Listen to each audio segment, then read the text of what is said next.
अगर आप एज़ोस्पर्मिया के पेशेंट हैं और आप अपनी होप खो चुके हैं तो इतनी जल्दी अपने आप को निराश मत करो। पैथीज में भी बहुत अलग अलग चीजें देखी जाती हैं कि बहुत सारे पेशेंट हमारे पास ऐसे भी आते हैं जिन्होंने मेरे को ये भी बोल रखा होता है हमने तो आयुर्वेदिक दवाइयां खाई थी, हमें तो वहां से कुछ फर्क नहीं मिला। अगर आप भी कभी ऐसे फैक्टरों में फंसे हुए हैं या आपको भी ऐसी दिक्कतें लग रही हैं अपनी बॉडी के साथ या फिर आपको भी ऐसी आपकी रिपोर्ट आ चुकी है तो अभी घबराओ मत, परेशान मत हो।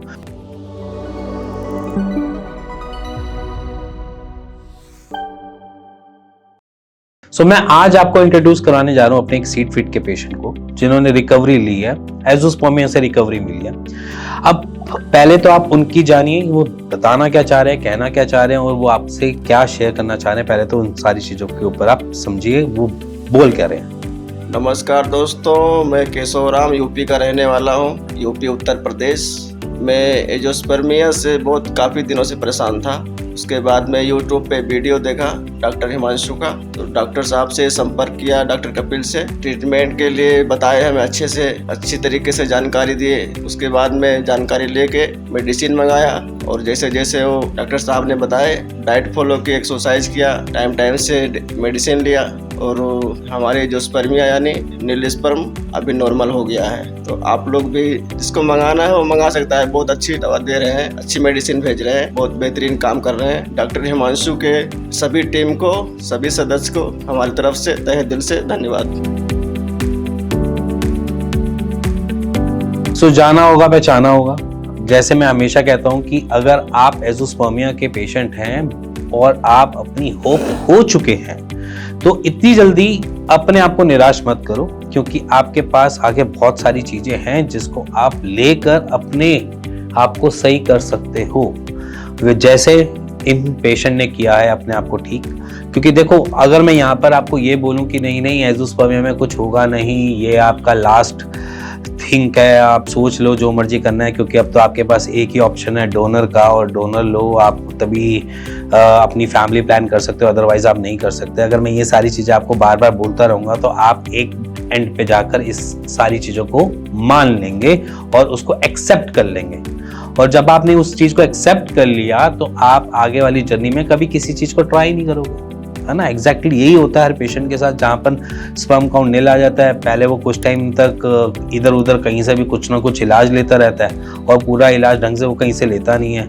और फिर उसके बाद एक टाइम पे जब एज ऐसी हालातों में पहुंच जाती है जहाँ पर 35 से अबव या 35 के अबव होते हैं, वहाँ पर किसी डॉक्टर या कहीं किसी अपने आजू बाजू को देखते हैं कि उसको भी प्रेगनेंसी कंसीव हो गई है थ्रू IVF, तो आप यही प्लान करते हैं कि चलो भैया डोनर ले लेते हैं। ये जर्नी है एक नॉर्मल पेशेंट की, जहाँ पर ये सारी चीजें आती हैं और वो इस तरीके से अपने हर स्टेप को आगे चलता है। बट मैं आपको एक क्लियरिटी आपके सामने रखना चाहता हूँ कि आप अगर किसी चीज में फेल हो रहे हो, एज इन अपने ट्रीटमेंट में फेल हो रहे हो, तो अभी घबराओ मत, डरो मत, क्योंकि आपके पास पैथीज की बहुत सारा स्कोप है।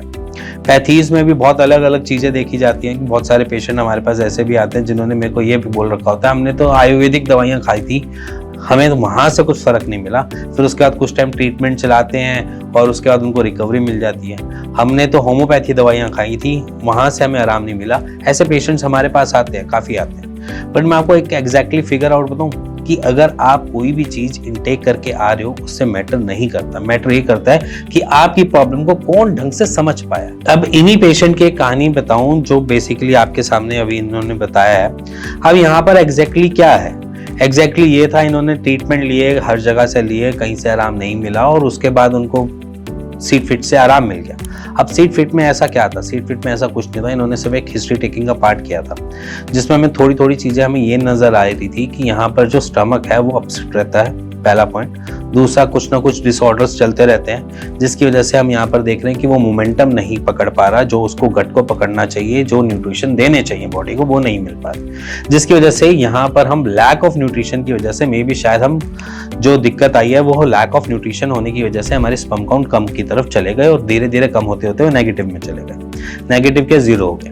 अब बेसिकली ये एक पूरा सिनेरियो, बट हमने यहाँ पर क्या किया, गट को थोड़ा बेटर तरीके से परफॉर्म करने की कोशिश करी और उसके साथ साथ हमने जो मेडिसिन जो बेसिकली हमारे आयुर्वेद में जो मेंशन किया हुआ है कि जैसे कि हमारा स्वर्ण बसम है, स्वर्ण बसम अच्छा काम करती है हमारी फर्टिलिटी पे, हमने वैसी चीज़ों को थोड़ा थोड़ा एक्वायर किया। इसके साथ जैसे कि आप भी जानते हैं, जैसे कोंच बीज हो गए, शतावरी हो गई, आपकी अश्वगंधा हो गई, ऐसी सारी हब से मिलाकर हमने वो न्यूट्रिशन देने स्टार्ट करे। और जब हमने न्यूट्रिशन देने स्टार्ट करे तो आपके सामने रिजल्ट है, रिकवरी हमारे सामने है, 28 मिलियन की रिकवरी है और कोई भी बुरी रिकवरी नहीं है। आज की डेट में खुद से नेचुरल कंसीव करना चाहें तो कर सकते हैं। सो इसी के साथ मैं आपको भी ये बताना चाह रहा हूँ कि अगर आप भी कभी ऐसे फैक्टरों में फंसे हुए हैं या आपको भी ऐसी दिक्कतें लग रही हैं अपनी बॉडी के साथ, या फिर आपको भी ऐसी आपकी रिपोर्ट आ चुकी है, तो अभी घबराओ मत, परेशान मत हो।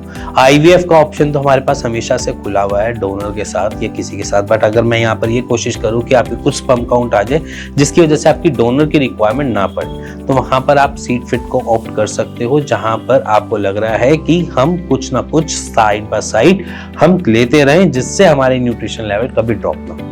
तो आप सीड फिट को ऑप्ट कर सकते हो यहाँ पे। इसी के साथ अगर आपको भी ये प्रॉब्लम अपने आसपास किसी पेशेंट में फेस करते हुए दिख रही है तो प्लीज ये वीडियो उनके साथ जरूर शेयर कीजिए, क्योंकि क्या पता ये चिंगारी उनकी जिंदगी बदल दे। सो इसी के साथ मिलेंगे नेक्स्ट वीडियो के लिए, तब तक goodbye, take care and stay tune this channel.